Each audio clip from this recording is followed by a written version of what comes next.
উরওয়া ইবনে মাসউদ আল্লাহর নবীকে আদর করতে যায়া তার হাতটা আল্লাহর নবীর চেহারার মধ্যে রাখছে। আরবদের স্বভাব হলো ভালোবাসলে চেহারায় হাত দিয়ে আদর করে।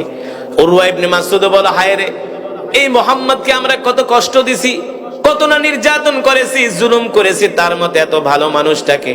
এই কথা বলে উরওয়া ইবনে মাসউদ তার হাত বাড়ায় দিলেন আল্লাহ রাসূলের দাড়ি মোবারকের দিকে। পাশে বসা ছিলেন আল্লাহ নবীর একজন সাহাবী।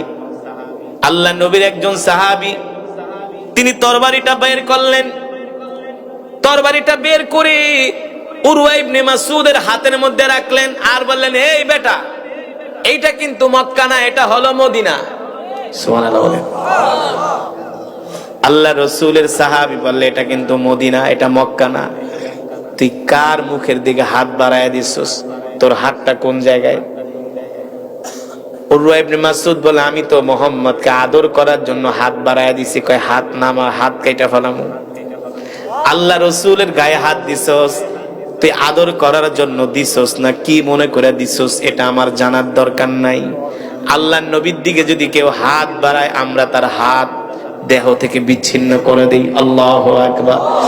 উরওয়া ইবনে মাসউদ বুঝতে পারলেন মদিনার মানুষ আল্লাহর নবীকে কত ভালোবাসে। তার আর বুঝতে বাকি রইল না, সে তো শিক্ষিত মানুষ।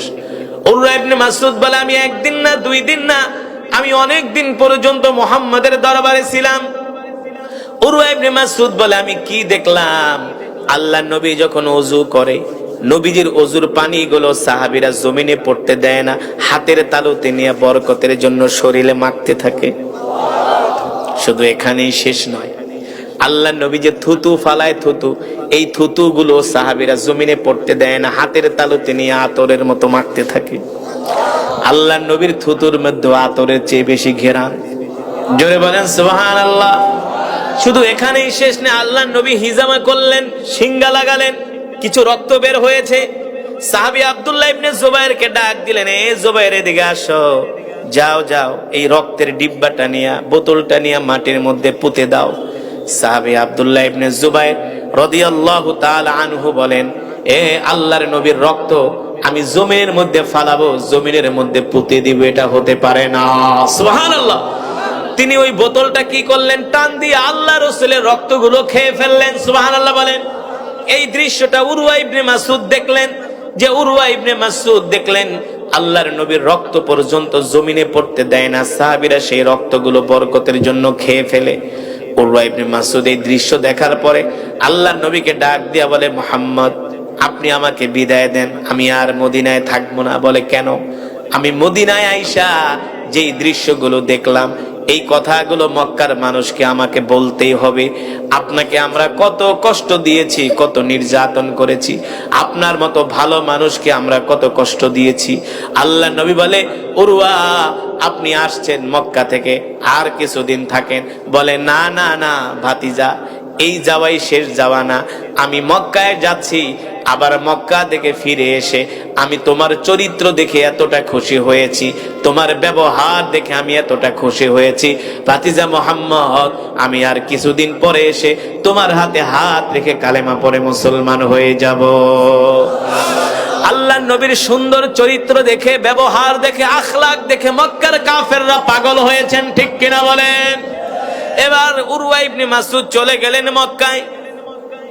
মক্কার সব কাফেরেরা একত্রিত হয়ে বলে, উরওয়া, কি দেখে আসলা মদিনায়?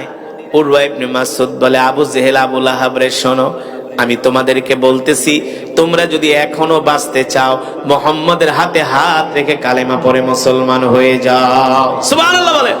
বলে, কেন? বলে, তোমরা তো মক্কায় মুহাম্মদকে কষ্ট দিয়েছো, তোমরা যতটা কষ্ট দিয়েছো তার চেয়ে হাজার হাজার গুণ মদিনার মানুষ মুহাম্মদকে ভালোবাসে। আর কিছুদিন পরে মুহাম্মদ আইসা মক্কা দখল করে ফেলবে। আল্লাহু আকবার। জোরে বলি আল্লাহু আকবার। আবু লাহাব উঠা বলে, বুঝছি, উরওয়া, তোমাকে মুহাম্মদ জাদু করছে। নাউজুবিল্লাহ বলেন, নাউজুবিল্লাহ বলেন। শয়তানের শয়তানি কথা, বুঝেন নাই? ও উরওয়া, বুঝছি, মুহাম্মদ তোমাকে জাদু করছে। উরওয়া ইবনে মাসউদ বলে, আবু জেহেল রে, মিথ্যা কথা বলো না, শয়তানি কথা বন্ধ করো। মুহাম্মদ আমাকে জাদু করে নাই, মুহাম্মদের ব্যবহার চরিত্র আখলাক দেখে আমি তার জন্য পাগল হয়ে গেছি। শুধু বলে আমি যা দেখছি তোমরা কি শুনতে চাও? মদিনার মানুষ মুহাম্মদকে কত ভালোবাসে। মক্কার কাফেররা বলে বলো বলো কেমন ভালোবাসে? বলে শোনো, আমরা তো মুহাম্মদকে অত্যাচার করি, নির্যাতন জুলুম করেছি মুহাম্মদের উপরে। মুহাম্মদ যখন ওযু করে সেই ওযুর পানিগুলো মদিনার মানুষ জমিনে পড়তে দেয় না, সেই ওযুর পানি তারা হাতের তালুতে নিয়ে গায়ের মধ্যে মাখতে থাকে। শুধু এখানেই শেষ নয়, মুহাম্মাদের থুতুটা পর্যন্ত তারা জমিনে পড়তে দেয় না। আল্লাহু আকবার। এ মক্কার কাফেরেরা, শুধু এখানেই শেষ নয়, মুহাম্মাদের রক্তটা পর্যন্ত তারা জমিনে পড়তে দেয় না। আল্লাহু আকবার। এ মক্কার কাফেরেরা, আমি উরওয়া ইবনে মাসউদ বলতেছি, এখনো সময় আছে, চলো চলো তোমরা মুহাম্মাদের হাতে হাত রেখে কালেমা পড়ে মুসলমান হয়ে যাও। আবু জেহেল উঠা বলে, উরওয়া, আমি আগেই ধারণা করেছিলাম মুহাম্মাদের কাছে পাঠাইলে তুমিও মুহাম্মাদের জন্য পাগল হয়ে যাবে। উরওয়া ইবনে মাসউদ বলে, আবু জেহেল তুমি সত্যিই বলেছো, আমি শুধু মুহাম্মাদের জন্য পাগল হই নাই, মুহাম্মাদের জন্য আমি আমার জীবনটাও দিতে রাজি আছি। জোরে বলি আল্লাহু আকবার। আরে জোরে বলি আল্লাহু আকবার। ও মুসলমান, এই ছিল আপনার আমার কলিজার টুকরা নবী রাহমাতুল লিল, আরো জোরে বলেন রাহমাতুল লিল। মদিনার মানুষ আল্লাহর নবীকে কত ভালোবেসেছেন, কত মোহাব্বত করেছেন। শুধু মদিনার মানুষ না, মদিনার মানুষ না, সারা পৃথিবীর মুসলমানরা আল্লাহর নবীর জন্য জীবন দিতে রাজি আছে। ঠিক কিনা বলে?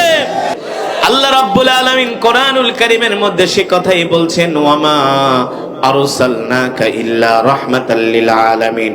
নবী গো, আমি আল্লাহ আপনাকে রহমত করে দুনিয়াতে পাঠাইছি, আমি আপনাকে বরকত করে দুনিয়াতে পাঠাইছি। মক্কার কাফেরেরা বোঝে না, আপনাকে মিথ্যাবাদী বলে গালি দেয়, আপনাকে জাদুকর বলে গালি দেয়, আপনাকে কষ্ট দেয়। নবী গো, আপনি কষ্ট পাবেন না, আপনি কষ্ট পাবেন না। এমন একটা সময় আসবে, আমি আল্লাহ মক্কার ক্ষমতা আপনার হাতে তুলে দিব। আল্লাহ দিয়েছেন কি দিয়েছেন না? আমার নবী একদিকে ছিলেন নবী, আর একদিকে ছিলেন রাষ্ট্রপ্রধান।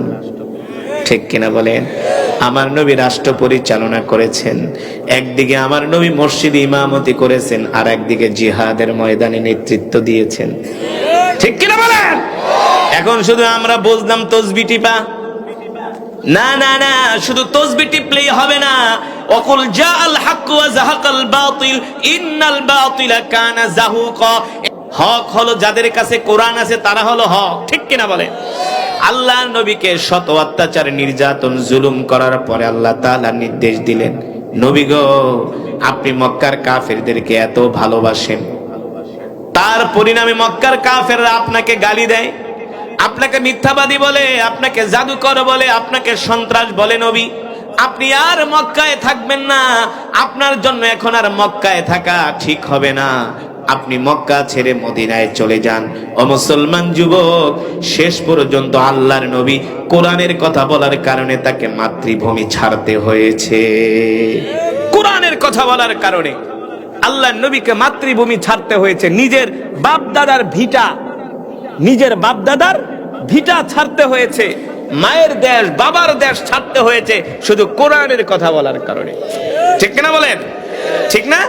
যারা কোরআনের কথা বলবে তাদের উপর নির্যাতন, জুলুম হবেই।